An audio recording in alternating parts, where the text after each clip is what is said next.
Itulah yang diberikan oleh Allah, pesan Allah kepada Yosua untuk melakukannya. Jadi penyertaan Allah kepada Yosua harus diikuti oleh ketaatan kepada Allah seperti yang telah disampaikan oleh Musa kepadanya. Jemaat yang Kristus kasihi, setelah Allah mengatakan segala hal yang harus ditaati oleh Yosua, dan sekaligus Allah menyatakan pernyataan dan kehadirannya bersama-sama dengan Yosua memimpin umat Israel masuk tanah Kanaan, maka Yosua memiliki kewenangan penuh untuk mempersiapkan dan memberi peraturan kepada umat Israel untuk mematuhinya. Menarik. Kalau kita baca ayat 1 sampai dengan ayatnya yang ke-9, Allah memberikan penguatan kepada Yosua. Sekarang kewenangan itu ada di tangan. Tetapi kewenangan memimpin umat itu tidak engkau pakai menurut apa yang engkau inginkan. Tetapi engkau harus mengikuti perintahku. Ini jelas. Karena situasi kepemimpinan Israel pada waktu itu adalah kepemimpinan yang bersifat teokrasi. Allah adalah raja. Dan mereka yang melaksanakan tugas harus mendengar perintah Allah. Tidak boleh melakukan sendiri. Karena itu Yosua diminta untuk mentaati segala peraturan itu, sebagaimana yang ada di dalam hukum Taurat. Setelah apa yang dinyatakan Allah kepada Yosua untuk dipatuhi dan kewenangan kepemimpinan itu ada di tangannya, maka kini saatnya Yosua mengatur bangsa Israel untuk memasuki tanah Kanaan. Kita baca di ayat 11 sampai dengan ayat ke-15. Peraturan itu jelas sekali. Jalanilah seluruh perkemahan dan perintahkanlah kepada bangsa itu. Demikian. Jadi dia bilang kepada pasukan-pasukan itu untuk mengatur. Sediakanlah bekalmu, sebab dalam 3 hari kamu akan menyeberangi sungai Yordan ini untuk pergi menduduki negeri yang akan diberikan Tuhan Allahmu kepadamu untuk diduduki. Kepada orang Ruben, kepada orang Gad dan kepada suku Manasye yang setengah itu, berkatalah Yosua demikian. Ingatlah kepada perkataan yang dipesankan Musa hamba Tuhan itu kepadamu, yakni Tuhan Allahmu mengaruniakan keamanan kepadamu dan memberikan kepadamu negeri ini.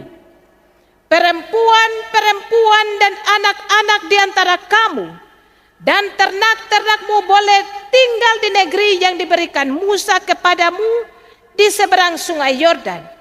Tetapi kamu semua pahlawan yang gagah perkasa haruslah menyeberang di depan saudara-saudaramu dengan senjata dan haruslah menolong mereka sampai Tuhan mengaruniakan keamanan kepada saudara-saudaramu seperti kepada kamu juga, dan mereka juga menduduki negeri yang akan diberikan kepada mereka oleh Tuhan Allahmu.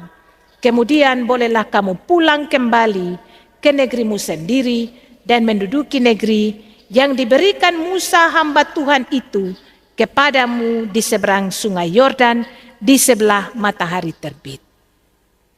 Ini perintah, ini aturan yang harus dilakukan dan diikuti oleh umat Israel dan pasukan-pasukan perang itu.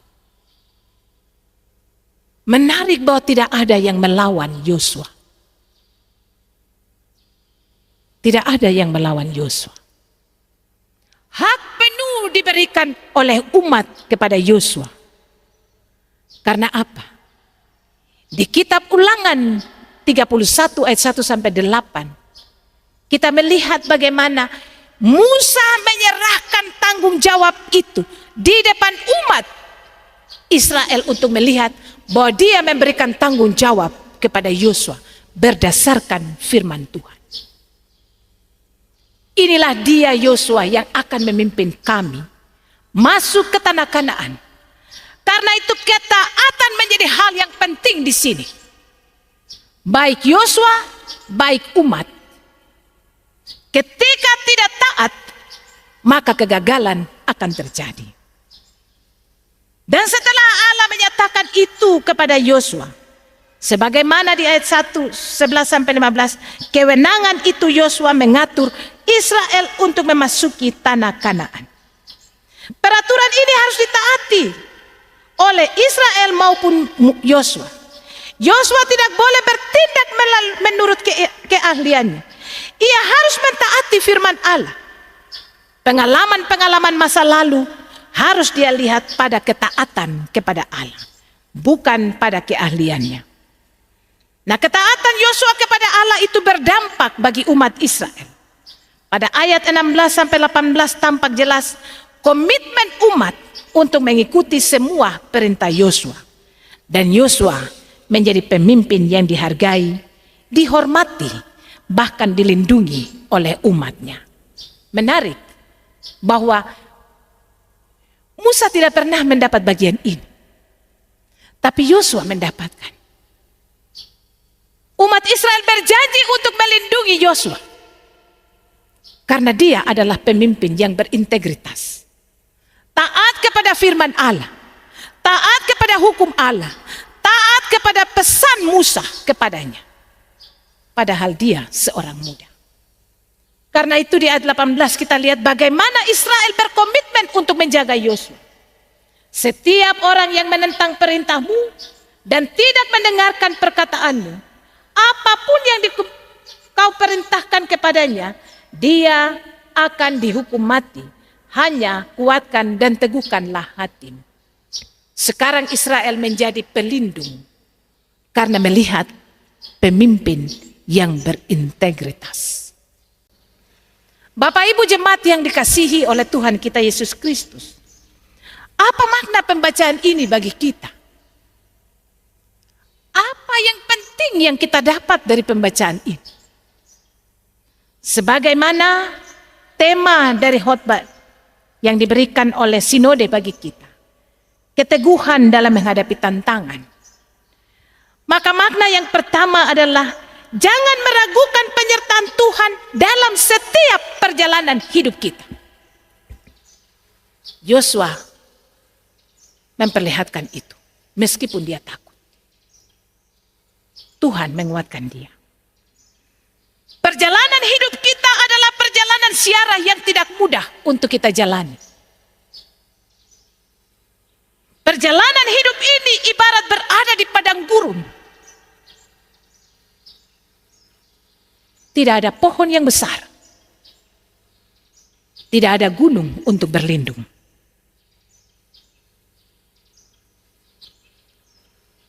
Jangan pernah ragu dan membuat Tuhan seolah-olah tidak ada. Memang ada saat kita merasa begitu berat perjalanan hidup ini. Kita menghadapi kesengsaraan yang luar biasa. Kita sakit dan tidak pernah kunjung sembuh. Kita merasa diperlakukan tidak adil. Kita merasa dikhianati. Kita merasa tidak berarti apa-apa dalam perjalanan hidup ini. Dan begitu banyak hal yang membuat kita putus asa dan ragu untuk menjalani hidup ini. Semua itu selalu kita lihat sebagai masalah besar yang memperlemah iman kita. Seperti Yosua, ada ketakutan yang luar biasa untuk memimpin bangsa itu masuk ke tanah Kanaan. Tetapi firman Tuhan pada hari ini memberikan kesaksian bagi kita bahwa Allah senantiasa hadir dan menyertai kita dalam seluruh perjalanan hidup ini. Seperti dia mengatakan kepada Yosua Kuatkanlah dan teguhkanlah hatimu. Yakinlah dan percaya kepadaku. Berikanlah semua yang engkau alami kepadaku. Karena akulah yang akan menyelesaikannya. Kuatkan dan teguhkanlah hatimu. Yakin dan percaya kepada Dia. Memang kita selalu mau menyelesaikan masalah-masalah kita menurut kekuatan dan keahlian kita. Seperti Yosua. Tapi Allah sudah berpesan kepada dia. Kuatkan dan teguhkanlah hatimu. Bertindaklah dengan sungguh-sungguh. Aku menyertaimu. Jika kita taruh segalanya pada Tuhan, Dialah yang akan menyelesaikannya. Memang segala hal harus kita alami. Supaya kita tidak melihat hidup ini seperti hidup yang gampangan. Tantangan harus kita alami. Supaya kita sadar bahwa kita punya Tuhan. Ketika kita baik-baik saja, banyak kali kita menganggap Tuhan tidak ada. Tantangan itu bagian dari alarm untuk mengingatkan kita bahwa kita punya Tuhan. Dan kita tidak memiliki kekuatan untuk menghadang tantangan-tantangan yang datang itu. Hanya oleh iman, percaya, dan yakin kepada Allah. Yang kedua, kita dinasehati oleh firman Tuhan untuk mentaati hukum-hukumnya dalam menjalankan tugas kita. Seperti Yosua yang taat akan firman Tuhan, ia diberi kekuatan untuk memimpin umat Israel masuk tanah Kanaan. Ketaatan menjadi hal penting dalam menjalankan tugas dan tanggung jawab yang diamanatkan Tuhan bagi kita dimanapun kita berada. Seorang yang taat pasti mendapat pujian dari pimpinannya. Seorang yang taat selalu menjadi contoh bagi orang lain. Ketaatan adalah ciri dari orang yang hidupnya memiliki relasi yang baik dengan Tuhan. Ada banyak orang yang tidak taat melakukan tugas-tugasnya, tetapi banyak menuntut untuk mendapatkan apa yang diinginkannya. Orang seperti ini adalah orang yang hanya memikirkan dirinya sendiri. Mereka tidak layak untuk dicontohi. Yang ketiga, melalui ketaatan Yosua kita memperoleh suatu gambaran tentang kemenangan iman yang berdampak pada penyertaan Allah bagi dirinya. Yosua adalah pemimpin yang taat kepada Allah. Segala keunggulannya diletakkan di bawah kuasa Allah. Ketaatan Yosua kepada Allah membuat dia menjadi pemimpin yang bukan berpikir untuk diri sendiri. Karena itulah, jika Tuhan memberikan tanggung jawab kepada kita sebagai seorang pemimpin, jalankanlah tanggung jawab itu dalam ketaatan. Jadilah pemimpin yang berintegritas. Jangan jadikan tanggung jawab itu untuk kepentingan diri sendiri. Lihatlah tanggung jawab itu sebagai suatu pengalaman dan pelayanan bagi masyarakat. Berkat Tuhan akan diberikan seperti Tuhan menyatakannya kepada Musa dan kepada Yosua.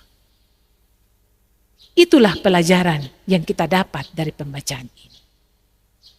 Maka firman Tuhan hari ini mau katakan kepada kita, jalanilah hidup yang Tuhan anugerahkan ini dengan percaya bahwa Tuhan selalu ada di setiap perjalanan hidup kita. Tuhan memberkati kita sekalian. Amin.